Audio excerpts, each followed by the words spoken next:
안녕하세요. 지속가능 패션 전문가 과정의 두 번째 강의에 오신 여러분을 다시 한번 환영합니다. 지난 시간에는 지속가능성의 개념과 ESG 경영의 중요성, 그리고 이것이 패션 산업에 미치는 전반적인 영향에 대해 폭넓게 살펴보았습니다.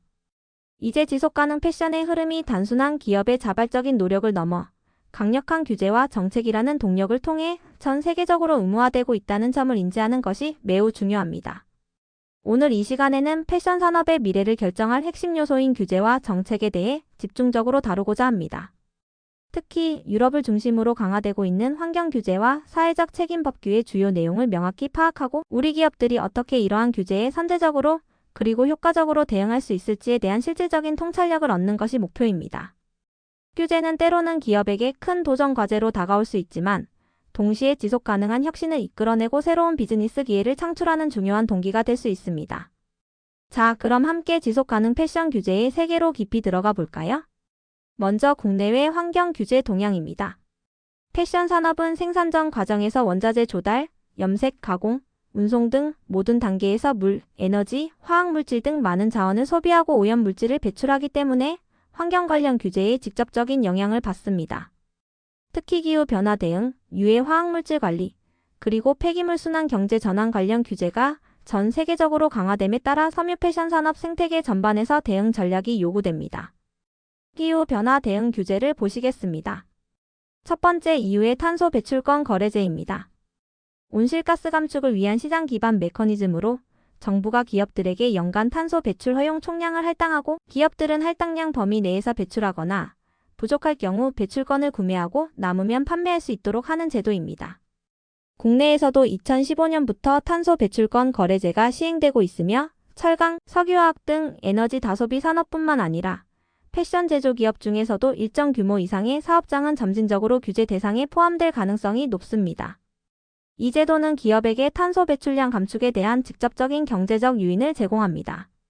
기업들은 정확한 탄소 배출량을 측정하고 구체적인 감축 목표를 설정하며 재생에너지 사용을 확대하고 생산 공정의 에너지 효율을 개선하는 등의 전략을 통해 이 제도에 적극적으로 대응해야 합니다.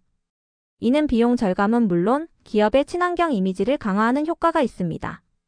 기후변화 대응 규제 두 번째, 탄소국 경조정제도 CBAM입니다. EU가 유럽 그린딜의 일환으로 도입한 매우 중요한 제도입니다. EU 역내 기업들이 엄격한 탄소 배출 규제 준수로 인해 겪을 수 있는 경쟁력 약화, 즉 탄소 누출을 방지하기 위해 마련한 제도입니다.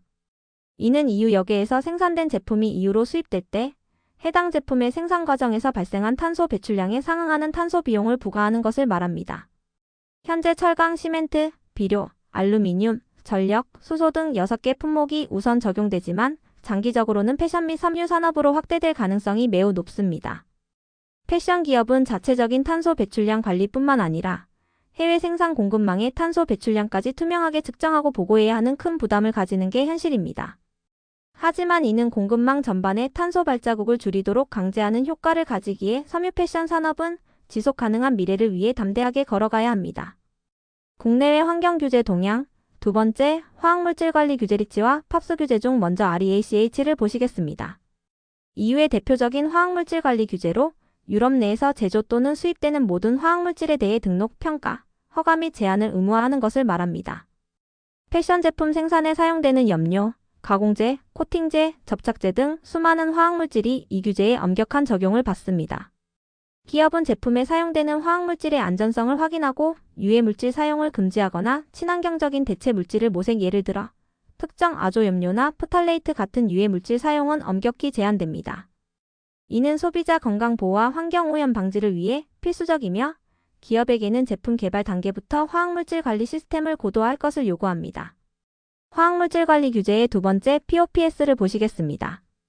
잔류성 유기오염 물질 규제 환경과 인체에 장기간 유해한 영향을 미치고 생물 농축되는 잔류성 유기오염 물질의 생산, 사용, 수출입을 금지 또는 제한하는 국제협약 및 각국 규제를 의미합니다. 패션 제품에 사용될 수 있는 특정 난연제 불연성을 높이는 화학물질, 발수제물을 튕겨내는 코팅, 염색 보조제 등이 이에 해당됩니다.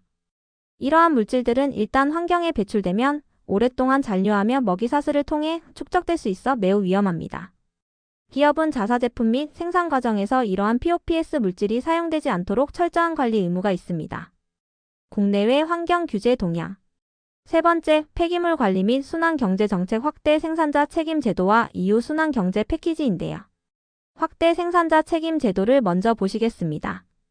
제품의 생산자에게 제품의 전 생애 주기, 특히 폐기 단계에서의 책임을 부여하는 제도를 말합니다. 생산자는 제품의 수거 및 재활용에 대한 재정적, 물리적 책임이 있습니다. 국내에서도 전자제품, 포장재 등에 적용되고 있으며 전 세계적으로 의류 및 섬유 제품에도 확대 적용될 가능성이 매우 높습니다. 이는 기업이 제품을 디자인할 때부터 재활용 용이성을 고려하고 폐기된 제품의 수거 및 재활용 인프라 구축에 적극적으로 참여해야 함을 의미합니다. 예를 들어 재활용이 어려운 혼방 소재의 사용을 줄이고 단일 소재 사용을 장려하는 디자인 가이드라인이 강화될 가능성이 높습니다.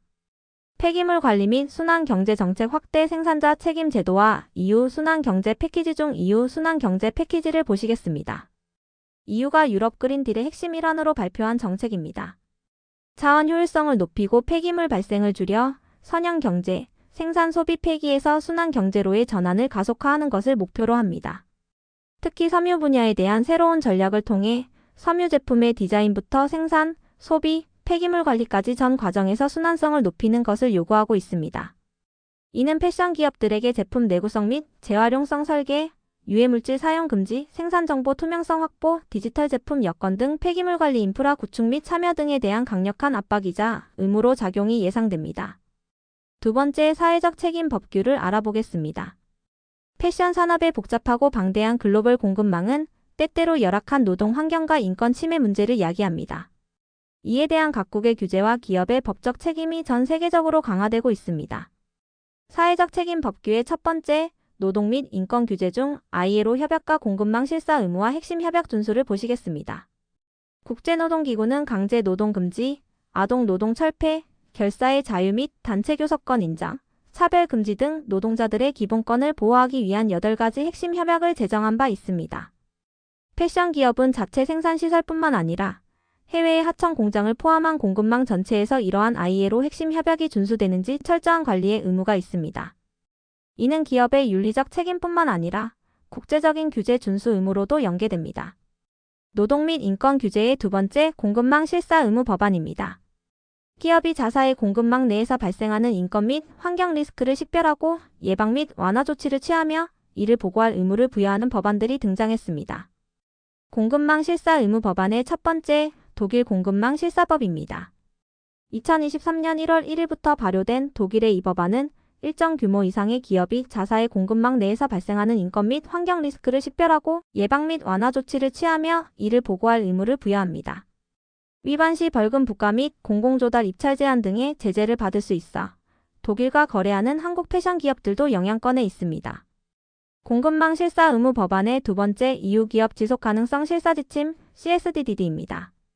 독일 법안보다 더 광범위하고 강력한 EU 차원의 법안으로 대기업 및 특정 산업의 중소기업이 자체 운영 및 공급망 전반에 걸쳐 인권 침해와 환경오염 위험을 실사하고 이를 관리할 의무를 부여합니다. 특히 기업이 실사 의무를 위반하여 피해가 발생했을 경우 피해 당사자가 기업의 손해배상을 청구할 수 있는 조항이 포함되어 있어 기업의 법적 책임이 더욱 확대됩니다.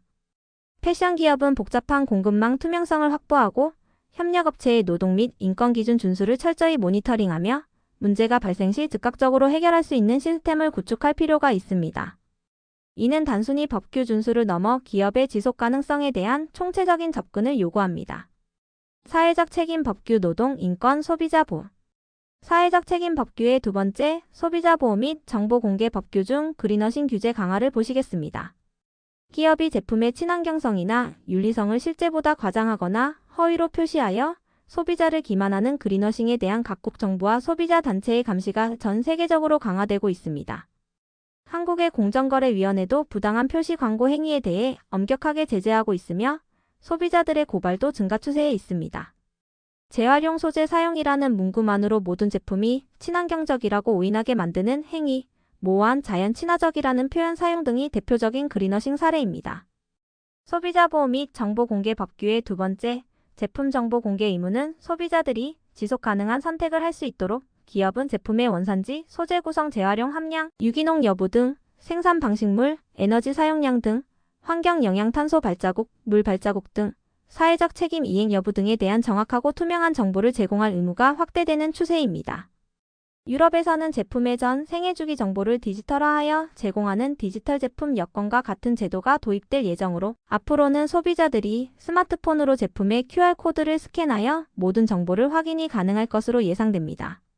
사회적 책임 법규의 세 번째, 국내 패션 산업 관련 정책 지원에서 제품 정보 공개 의무는 우리 정부와 지자체에서도 지속가능 패션 산업의 발전을 위한 다양한 지원 정책을 추진 중에 있습니다. 예를 들어 친환경 소재 개발을 위한 R&D 지원, 순환 경제 모델 도입 기업에 대한 보조금, ESG 관련 전문 인력 양성 프로그램 운영, 친환경 생산 설비 투자 지원 등이 대표적입니다. 이러한 정부의 지원 제도를 적극 활용하여 지속가능 경영을 강화하고 동시에 새로운 성장 동력을 확보하며 국내 패션 산업의 전반적인 경쟁력을 증대할 수 있습니다.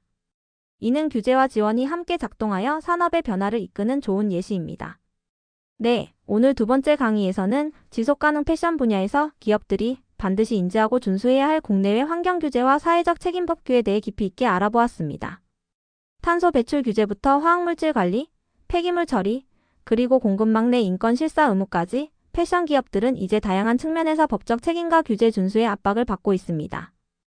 하지만 오늘 우리가 살펴본 것처럼 이러한 규제들은 단순히 기업에게 부담으로만 작용하는 것이 아닙니다. 오히려 패션 산업이 더욱 지속가능하고 윤리적인 방향으로 나아가기 위한 중요한 동기이자 혁신을 통해 새로운 비즈니스 기회를 창출할 수 있는 기회가 될 수 있습니다.